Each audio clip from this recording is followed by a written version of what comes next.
Hi, hello and welcome everyone. My name is Vishal and I welcome you all to Viscus Academy. आज की इस video में हम बात करेंगे एनसीईआरटी क्लास 7 सिविक्स के चैप्टर 3 जिसका नाम है how the state government works. तो चलिए वीडियो को शुरू करते हैं। वीडियो शुरू करने से पहले हम ये समझ लेते हैं कि इस चैप्टर में हमें पढ़ाया क्या गया है और हम आगे इस वीडियो में किन किन चीज़ों के बारे में बात करेंगे। पहले हम बात करेंगे स्टेट गवर्नमेंट के बारे में। स्टेट गवर्नमेंट वर्क कैसे करती है, क्या काम होते हैं स्टेट गवर्नमेंट के, कौन होता है जिसे हम स्टेट गवर्नमेंट कहते हैं, स्टेट गवर्नमेंट बनती कैसे है। फिर बात करेंगे रोल ऑफ एमएलए। एमएलए का मतलब होता है मेंबर ऑफ लेजिस्लेटिव असेंबली, जिसे आम बोलचाल की भाषा में हम विधायक भी कहते हैं। फिर हम बात करेंगे how do people express their views और डिमांड एक्शन फ्रॉम गवर्नमेंट। इन सभी बातों को ध्यान में रखते हुए इस चैप्टर में हम बस यही समझेंगे कि स्टेट गवर्नमेंट यानी कि जिसे हम हिंदी भाषा में राज्य सरकार कहते हैं उसके क्या फंक्शन है। So let's begin with the video. देखिए, पहले हमने बात की थी स्टेट गवर्नमेंट के बारे में। अब ये समझ लेते हैं कि स्टेट गवर्नमेंट में मेन कौन कौन आता है, कि किससे स्टेट गवर्नमेंट का हम ये कहते हैं कि निर्माण होता है। तो स्टेट गवर्नमेंट में सबसे ऊपर जो होता है गवर्नर, चीफ मिनिस्टर और एमएलए और मिनिस्टर, ये तीन लोग होते हैं जो मुख्यतः जो है स्टेट गवर्नमेंट को बनाते हैं। चीफ मिनिस्टर भी एक एमएलए ही होता है, जिस पार्टी को बहुमत प्राप्त होता है उसमें से उस पार्टी के मेंबर्स एक लीडर चूज करते हैं। वो एक अपने नेता को चूज करते हैं और उसे चीफ मिनिस्टर बना देते हैं। अब देखिए, लिखा है state government is the supreme organisation of making laws in state. मतलब कि स्टेट गवर्नमेंट जो होती है वही किसी भी राज्य में लॉ बनाती है। फिर करा it makes and implements budget of state. और बजट, राज्य का जो बजट होता है, जैसे कि हमारे घर में जब पापा की सैलरी आती है तो एक बजट बनता है कि राशन का सामान कितने का आएगा, सब्जी कितने की आएगी, गैस कितने का आएगा, दूध वाले को कितना देना, इसका एक बजट हम बनाते हैं जिसे हम मंथली एक्सपेंस कहते हैं।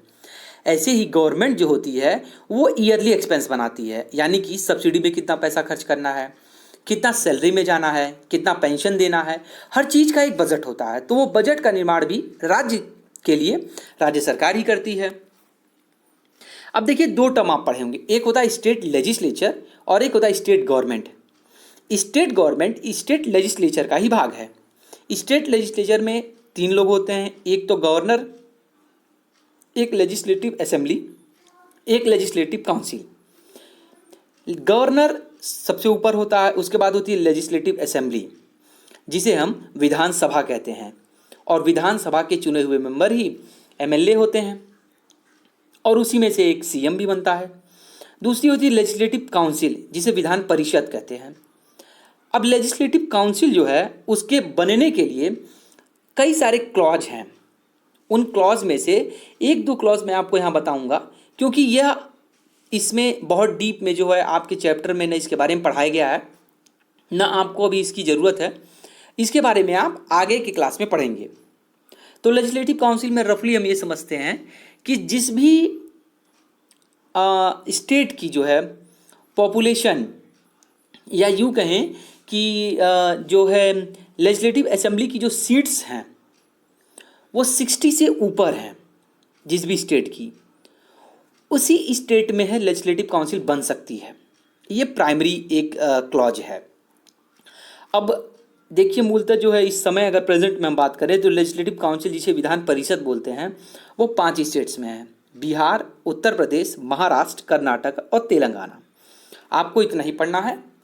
तो अब हम आगे चलते हैं। अब आगे हमें इस चैप्टर में क्या बताया गया है। अब हम बात करेंगे लेजिस्लेटिव असेंबली यानी कि विधानसभा के बारे में। तो विधानसभा क्या होती है? देखिए, लेजिस्लेटिव असेंबली जो होती है उसकी मैक्सिमम सीट्स जो है 500 हैं और मिनिमम सीट्स 60 हैं। मतलब कि किसी भी विधानसभा में, किसी भी राज्य की विधानसभा में 500 से ज़्यादा सीट्स नहीं हो सकती हैं वर्तमान के जो क्लॉज हैं, और 60 से कम नहीं हो सकती हैं। अब इसके जो मेंबर होते हैं जिसे एमएलए कहा जाता है, मेंबर ऑफ लेजिस्लेटिव असेंबली, जिसे हम आम बोलचाल की भाषा में विधायक भी कहते हैं, उनका जो टर्म होता है वो एक बार चुनाव के बाद 5 साल तक उनका टर्म होता है। अब आप कहेंगे कि सर क्या कोई भी बन सकता है? क्या इसका कुछ तो क्राइटेरिया होगा कि कैसे हम लेजिस्लेटिव असेंबली के मेंबर बन सकते हैं? तो देखिए क्राइटेरिया ये है कि कोई भी इंडिविजुअल जो 25 साल की एज पार कर लिया हो, मतलब मिनिमम 25 ईयर्स का हो, वो लेजिस्लेटिव असेंबली का चुनाव लड़ सकता है। ठीक है, अब यहाँ कहा गया कि member of legislative assembly is known as MLA, हमने आगे पढ़ा, हमने पहले पढ़ा। उसके बाद है every MLA has its area from where he has been elected. अब जैसे हम जानते हैं कि हमारे क्षेत्र में जब विधानसभा के चुनाव होते हैं तो कई सारे लोग खड़े होते हैं। जो वहाँ से जीतता है, जिस क्षेत्र से, आपके शहर से या आपके शहर से जो भी विधायक लड़ा, जो जीता, वो उसका क्षेत्र हुआ।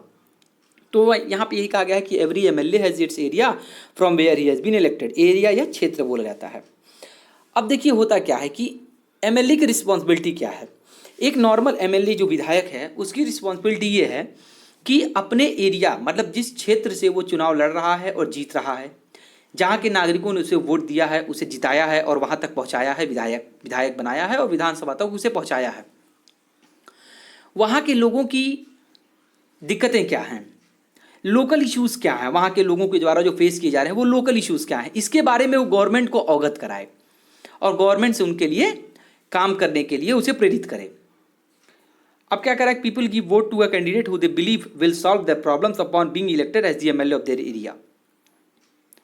मतलब यहाँ पे यह है कि जो भी क्षेत्र की जनता है वो उसी कैंडिडेट को चुनाव में वोट देती है जिसे वो समझती है कि ये ईमानदार है, ये जीतने के बाद हमारी समस्याओं को हल करेगा, गवर्नमेंट तक हमारी आवाज़ पहुँचाएगा। ऐसे कैंडिडेट को हम और आप जैसे आम नागरिक चुनाव में जिताते हैं और उसे एमएलए बनाते हैं। अब फॉर्मेशन ऑफ गवर्नमेंट की बात करते हैं कि गवर्नमेंट का फॉर्मेशन कैसे होता है। तो देखिए every MLA is elected by the people, ये तो हमने समझ गया कि कोई भी विधायक जो है वो प्रत्यक्ष चुनाव होते हैं और हम आप वोट देते हैं और उससे वो चुनाव जीतता है। After being elected the party which has majority forms the government and the MLAs of the party select one member of their party as the leader and he is then declared as the chief minister of the state. Means जो हमने अभी पहले शुरुआत में बात की थी कि जो लेजिस्लेटिव असेंबली होती है यानी कि विधानसभा, उसके चुनाव होते हैं। चुनाव में जो चुनाव लड़ते हैं कैंडिडेट वो जीत करके एमएलए बनते हैं, मेंबर ऑफ लेजिस्लेटिव असेंबली, जिसे आम बोलचाल की भाषा में विधायक कहते हैं, जिस भी पार्टी को मेजॉरिटी मिलती है। अब यहाँ पे आपके मन में एक सवाल आएगा, सर आपने 2-3 बार बोला मेजॉरिटी शब्द, व्हाट इज़ मेजॉरिटी? मेजॉरिटी मतलब इन केस हम एक एग्जाम्पल लेते हैं, हम बोलते हैं 50% + 1,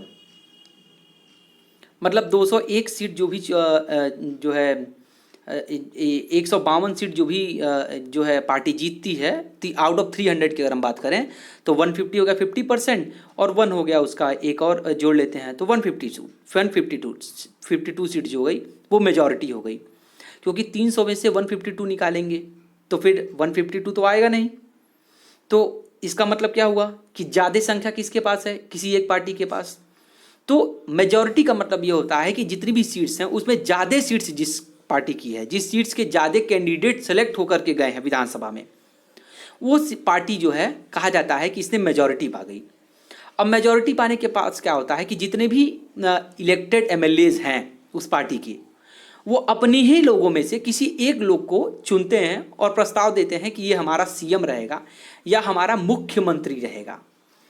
अब मुख्यमंत्री हिंदी में मैंने इसलिए बोला कि जो विधायक बन के गए उसमें से कुछ लोग बनेंगे मंत्री, मतलब अलग अलग विभागों के प्रधान, और उन सभी मंत्रियों का जो हेड रहेगा वो बनेगा मुख्यमंत्री, मतलब मंत्रियों में जो सबसे मुख्य है। इसीलिए हम इंग्लिश में बोलते हैं चीफ मिनिस्टर, माने मिनिस्टर्स में भी जो चीफ है, जो सबसे बड़ा है, जो सबसे ऊपर है, वो है चीफ मिनिस्टर। तो ऐसे निर्माण होता है गवर्नमेंट का। अब देखिए यहाँ पे मैंने जो आपको अभी एक दिया है एग्जाम्पल, वहाँ मैंने स्टेट यूपी, यहाँ पे एग्जाम्पल स्टेट यूपी की बात की है। यूपी में कुल 404 सीट्स हैं इसकी लेजिस्लेटिव असेंबली की। तो अब मेजॉरिटी के लिए कितने लोग चाहिए होगा? 50% कितना होगा? 202 सीट्स और प्लस में 1 मतलब 203 सीट्स। अब मान लीजिए कि कोई 2 पार्टी है, जैसे हम एग्जाम्पल लेते हैं बीजेपी और कांग्रेस, दोनों चुनाव लड़ती है बीजेपी में लेजिस्लेटिव असेंबली के लिए। तो अगर बीजेपी की 203 सीट्स बीजेपी जीत जाती है, इसका मतलब ये है कि बीजेपी मेजॉरिटी पा गई। तो बीजेपी के मेजॉरिटी का मतलब ये है कि अब गवर्नमेंट जो फॉर्म होगी बीजेपी की होगी और वो जो 203 कैंडिडेट एमएलए सेलेक्ट होकर के गए हैं लेजिस्लेटिव असेंबली में, वो अपने ही 203 में से किसी एक को सेलेक्ट करेंगे अपना चीफ मिनिस्टर। तो ऐसे बनेगी गवर्नमेंट। अब आगे चलते हैं, आगे क्या होता है। अब देखिए बात यहाँ पे दो आती है, एक होता है difference between minister and MLA. अभी मैंने कहा कि कुछ लोग एमएलए में से मिनिस्टर बनते हैं, तो आपका ये भी सवाल आएगा कि क्या सर इसके लिए भी कोई क्राइटेरिया है? कि बात तो वही है, सब लोग एमएलए बन रहे हैं, लेकिन उसी एमएलए में से कुछ 10, 5, 20 लोग मिनिस्टर बनते हैं जिनकी पदवी एमएलए से थोड़ी सी ऊपर उठ जाती है, क्योंकि वो गवर्नमेंट के साथ काम कर रहे हैं, किसी न किसी विभाग के प्रधान हैं, मुख्य हैं, चीफ हैं। तो कैसे बनते हैं? तो होता क्या है, every member is an MLA but every MLA does not get the chance to be a minister. यहाँ ये कहा गया है कि जितने भी मेंबर हैं वो एमएलए तो होते हैं, लेकिन हम हर एमएलए जो है उसे मिनिस्टर बनने का मौका मिले, ये पॉसिबल नहीं है। क्यों? क्योंकि एमएलए तो मेजॉरिटी में हैं, ज़्यादा हैं, बट मिनिस्टर तो 10, 15, 20 ही बनेंगे, तो हर इंसान तो मिनिस्टर बन नहीं सकता है। अब होता क्या है कि मिनिस्टर्स आर दो selected MLAs whom the CM decides to make minister of different departments of government। अब देखिए होता क्या है कि यहाँ सीएम के ऊपर होता है, जो चीफ मिनिस्टर जिसे नियुक्त किया गया है, अब ये उसकी बौद्धिकता के ऊपर है, उसकी इंटेलेक्चुअल कैपेसिटी के ऊपर है कि वो अपने उन मेजॉरिटी मेंबर्स में से किसे जो है ऑप्ट करता है कोई डिपार्टमेंट देने के लिए, यानी कि मिनिस्टर बनाने के लिए। ये पूरी तरीके से सीएम का डिसीजन होता है। Work of a minister is to make the functioning of his department smooth, यानी कि मान लीजिए कोई एक एमएलए था, उसे मिनिस्टर बनाया गया एजुकेशन डिपार्टमेंट का, शिक्षा विभाग का। अब उसका काम क्या होगा? उसका काम ये होगा कि जो शिक्षा विभाग का ब्यूरोक्रेट होगा, यानी कि सचिव होगा, उससे वो बात करेगा, ग्राउंड रिपोर्ट पे देखेगा कि क्या दिक्कतें हैं शिक्षा विभाग में, क्या नई नीतियाँ लागू की जा सकती हैं, कैसे शिक्षा को और ऊपर किया जा सकता है, राज्य में क्या क्या चीज़ें की जा सकती हैं, किसे छात्रवृत्ति देनी है, कहाँ सब्सिडी दी जा सकती है, विभिन्न और चीज़ों के बारे में वो अपने सचिव से बात करेगा और बाकी लोगों से बात करेगा, और फिर गवर्नमेंट को वो प्रपोजल देगा, गवर्नमेंट उसे एक्सेप्ट करेगी, और उसके बाद वो अनुदान जिसे कहते हैं हम, या ग्रांट कहते हैं, वो गवर्नमेंट उसे देगी और वो फिर इम्प्लीमेंट होगा। तो मिनिस्टर का काम होता है कि अपना जो भी रिस्पेक्टिव डिपार्टमेंट उसके बारे में रिसर्च करना, और उसके बाद ग्राउंड रियलिटी जो है, ग्राउंड रिपोर्ट पे जो ग्राउंड लेवल पे जो दिक्कतें हैं उसे सॉर्ट आउट करना। MLAs represent their areas and discuss the needs of the people of their area with the ministers of respected department। अब देखिए एक तो ये होता है कि MLA जो है विधायक, वो अपने एरिया से सेलेक्ट हुआ है तो वहाँ के लोकल इश्यूज़ को रिपोर्ट करेगा। अब एक केस और भी होता है कि इसी में एक केस क्या, ये MLA का रेगुलर बेसिस पे ये काम है कि मान लीजिए कि अगर मान लीजिए मैं ही हूँ, मैं अपने एरिया का MLA हूँ और मेरे एरिया में पानी की काफ़ी समस्या है, तो मेरे एरिया में पानी की समस्या है, तो जो मिनिस्टर होगा वाटर डिपार्टमेंट का या पब्लिक डिपार्टमेंट का, मैं उसके पास जाऊंगा और बताऊंगा कि सर मेरे एरिया में ये दिक्कतें आ रही हैं पानी से रिलेटेड, और इसके लिए आप कुछ करिए। फिर वो मिनिस्टर जो है वो उसके बारे में बात करेगा और भी चीज़ें जो है छानबीन करेगा, और फिर उसे गवर्नमेंट को रिप्रेजेंट करेगा और गवर्नमेंट उसे शॉर्ट आउट करेगी। तो मिनिस्टर और एमएलए का मेन डिफरेंस ये है कि मिनिस्टर वो होते हैं जो होते तो एमएलए ही हैं, लेकिन उसे कोई पर्टिकुलर डिपार्टमेंट मिलता है, बट एमएलए वो हैं जिन्हें कोई डिपार्टमेंट नहीं मिला, बट वो अपने लोकल इश्यूज़ जो हैं अपने एरिया के वो रिपोर्ट करते हैं रिस्पेक्टेड डिपार्टमेंट के मिनिस्टर थे या फिर डायरेक्ट गवर्नमेंट से। आगे इसमें बात करते हैं कि हुज रिस्पॉन्सिबिलिटी। अब देखिए जब हम चैप्टर पढ़ते हैं तो एक कहानी दी हुई है हमें पातालपुरम की। तो अब हमें ये देखना है कि पातालपुरम में आखिर क्या समस्या थी। देखिए पातालपुरम में कई सारी समस्याएं थी, जिसमें क्लीन वाटर की शॉर्टेज थी, लोगों को जो है साफ़ पानी नहीं मिल रहा था पीने के लिए, साफ़ पानी नहीं मिल रहा था तो डायरिया फैल रहा था। गवर्नमेंट हॉस्पिटल इस कंडीशन में नहीं थे कि जिस कंडीशन में पेशेंट आ रहे हैं उनको हैंडल कर सके, यानी कि नंबर ऑफ पेशेंट्स की हालत तो नंबर ऑफ पेशेंट्स तो ज़्यादा थे, बट एमिनिटीज़ नहीं थी गवर्नमेंट हॉस्पिटल में, डॉक्टर नहीं थे, तो वो हैंडल नहीं कर पा रहे थे। डॉक्टर की शॉर्टेज थी, मैंने अभी बताया कि गवर्नमेंट हॉस्पिटल कंडीशन में नहीं थे, मतलब उनके पास एमिनिटीज़ नहीं थी, डॉक्टर नहीं थे और कई सारे इक्विपमेंट्स नहीं थे। और एक बड़ी समस्या ये थी गार्बेज मैनेजमेंट, मतलब वहाँ पे गार्बेज मैनेजमेंट भी ठीक तरीके से गवर्नमेंट के द्वारा नहीं हो पा रहा था। इसी को इस पूरे जो है इस कहानी में एलिबरेट किया गया है कि कैसे कैसे ये सारे इश्यूज़ हैं, कैसे वहाँ की पब्लिक थोड़ी सी जो है एक गुस्से में रहती है, और वो बात करती है कि आखिर ये किसकी रिस्पॉन्सिबिलिटी है, हमारे एमएलए कहाँ हैं। उनमें कहा जाता है कि our MLA must take the responsibility for this. मतलब अभी मैंने कहा कि एमएलए जो होता है वो अपने एरिया के लोकल इश्यूज़ को रिपोर्ट करता है। तो वहाँ यहाँ इस कहानी में यही बताया गया है, लोग कह रहे हैं कि भाई जिससे हमने वोट दिया आखिर वो कहाँ है, हमारी समस्याओं को वो क्यों नहीं सॉल्व कर रहा है। तो ये इश्यूज़ पातालपुरम के हमें बताए गए हैं। इसमें बताया गया है कि क्या क्या ग्राउंड लेवल पे दिक्कतें आती हैं पब्लिक को, और कैसे वो एमएलए के द्वारा शॉर्ट आउट किया जाता है, कैसे एमएलए उसे मिनिस्टर को उस डिपार्टमेंट के रिपोर्ट करता है। अब जैसे मान लीजिए गवर्नमेंट हॉस्पिटल की दिक्कत है, तो जो एमएलए होगा वो हेल्थ मिनिस्टर को जाके बताएगा कि ये समस्याएं हैं। अब देखिए क्लीन वाटर शॉर्टेज जो है, अगर वाटर की शॉर्टेज है तो फिर वो वाटर डिपार्टमेंट या पब्लिक डिपार्टमेंट जो होगा उसके मिनिस्टर को बताएगा। हॉस्पिटल की दिक्कत है तो वो जो है हेल्थ मिनिस्टर को बताएगा। अगर एग्जांपल लेते हैं कि मान लीजिए एजुकेशन की भी डिपार्टमेंट, स्कूल भी अच्छे नहीं है, तो फिर वो एजुकेशन मिनिस्टर के पास जाएगा। तो ये एमएलए का काम है कि अपने एरिया के लोकल इश्यूज़ को वो रिपोर्ट करे गवर्नमेंट के पास। तो हमें इस पूरे चैप्टर में ये बताया गया है कि how the state government works, state government के क्या क्या काम होते हैं, कैसे स्टेट गवर्नमेंट का गठन होता है, कैसे चीफ मिनिस्टर बनते हैं, कैसे गवर्नर होते हैं, कौन एमएलए होता है, कौन मिनिस्टर होता है, एमएलए और मिनिस्टर में क्या अंतर होते हैं। तो हमने इस पूरे चैप्टर में ये सब पढ़ा। अब देखिए लास्ट में मैं 5 मिनट में आपको इस पूरे चैप्टर की समरी देता हूँ कि आखिर हमने इस चैप्टर में क्या क्या पढ़ा। पहले हमने पढ़ा गवर्नमेंट के बारे में कि गवर्नमेंट क्या होती है, गवर्नमेंट कैसे कंस्टिट्यूट होती है। एक होती है स्टेट गवर्नमेंट और एक होता है स्टेट लेजिस्लेचर। स्टेट लेजिस्लेचर में 3 भाग होते हैं, एक होता है गवर्नर, एक होता है लेजिस्लेटिव काउंसिल, एक होता है लेजिस्लेटिव असेंबली। लेजिस्लेटिव असेंबली यानी कि विधानसभा, जिसके मेंबर्स को हम आम बोलचाल की भाषा में विधायक कहते हैं, जिसे आम नागरिक अपने एरिया या क्षेत्र से किसी एक इंडिविजुअल को वोट दे करके और जिताती है। इस ख्वाब से या इस एक कहें कि एक नज़रिए से कि वो आगे चल करके हमारी इश्यूज़ को सॉल्व करेगा। और एक होता है लेजिस्लेटिव काउंसिल, जिसे हम विधान परिषद कहते हैं। इसके बारे में हम नेक्स्ट चैप्टर में पढ़ेंगे। हाँ, हमने ये जरूर पढ़ा इस चैप्टर में कि विभिन्न मात्र 4 स्टेट्स में है, और इसका एक क्राइटेरिया है कि विधान परिषद होने के लिए विधानसभा की सीट 60 से ज़्यादा होनी चाहिए। फिर हमने डिफरेंस देखा कि एमएलए और मिनिस्टर में क्या डिफरेंस होते हैं। एमएलए जो होते हैं वो हर एमएलए मिनिस्टर, जो होता है मिनिस्टर जो होता है वो एमएलए तो होता है, लेकिन हर एमएलए मिनिस्टर बनने का मौका पाए ऐसा नहीं होता है।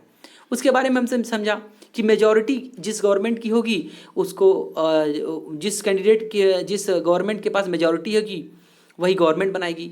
लेकिन मेजॉरिटी में एमएलए तो बहुत ज़्यादा हैं, बट मिनिस्टर तो 10-5-20 ही होंगे। तो पॉसिबल कभी भी नहीं हो सकता है कि हर एमएलए को मिनिस्टर बनाया जाए। डिजर्विंग होता है, जिसके पास एक्सपीरियंस होता है या जिसे सीएम जानता है कि ये इस कार्यभार को संभाल सकता है, उसे मिनिस्टर बनाया जाता है। ये हमने डिफरेंस समझा मिनिस्टर और एमएलए के बारे में। फिर हमने पातालपुरम की बात की कि वहाँ किस किस चीज़ों की समस्याएं थी। क्लीन वाटर शॉर्टेज थी, डायरिया स्प्रेड हो रहा था, गवर्नमेंट हॉस्पिटल में डॉक्टर नहीं थे, एमिनिटीज़ नहीं थी, मशीन्स नहीं थी, और गार्बेज की मैनेजमेंट नहीं थी, जिससे लोग बड़े गुस्सा थे पातालपुरम के। और वो कह रहे थे कि हमारे एमएलए जो हैं उन्हें रिस्पॉन्सिबिलिटी इस चीज़ के लिए लेनी चाहिए। ये सारी बातें हमने इस चैप्टर में की। तो मैं होप करता हूँ कि ये वीडियो आपको समझ में आई होगी और ये पूरा चैप्टर आपका एक तरीके से क्लियर हो गया होगा। अब नेक्स्ट वीडियो में हम बात करेंगे इस चैप्टर के क्वेश्चन आंसर्स की। तो होप करता हूँ ये वीडियो आपको अच्छी लगी होगी। वीडियो अच्छी लगी होगी तो वीडियो को लाइक करिएगा, शेयर करिएगा और चैनल को सब्सक्राइब करिएगा। आपके सिलेबस में कोई भी समस्या आती है, आपको वीडियो से रिलेटेड अगर कोई भी क्वेरीज़ हैं या फिर अदर भी कोई क्वेरीज़ हैं, आपको एनसीईआरटी की नोट्स चाहिए या क्वेश्चन आंसर्स की पीडीएफ चाहिए या इससे अदर रिलेटेड कोई और भी क्वेरीज़ आपकी हैं, तो आप हमारे टेलीग्राम चैनल को ज्वाइन कर सकते हैं। इस वीडियो की डिस्क्रिप्शन में मैं टेलीग्राम चैनल का लिंक दे दूंगा, उस पर आप सीधे लिंक पे टैप करके टेलीग्राम चैनल को ज्वाइन कर सकते हैं विस्कस अकेडमी के। वहाँ पर आप जो भी मैसेज करेंगे, आपकी जो भी क्वेरीज़ है वो प्रायोरिटी बेसिस पे सॉल्व की जाएगी। आपको अगर नोट्स चाहिए तो नोट्स भी प्रोवाइड की जाएंगी, हैंड रिटन नोट्स आपको मिल जाएंगी, और अगर किसी भी प्रकार की और भी समस्या है तो वो शॉर्ट आउट की जाएगी। तो आज की वीडियो में इतना ही। मिलते हैं ऐसे ही किसी बढ़िया सी मज़ेदार सी वीडियो में। तब तक के लिए good bye, take care, have a nice day, bye bye.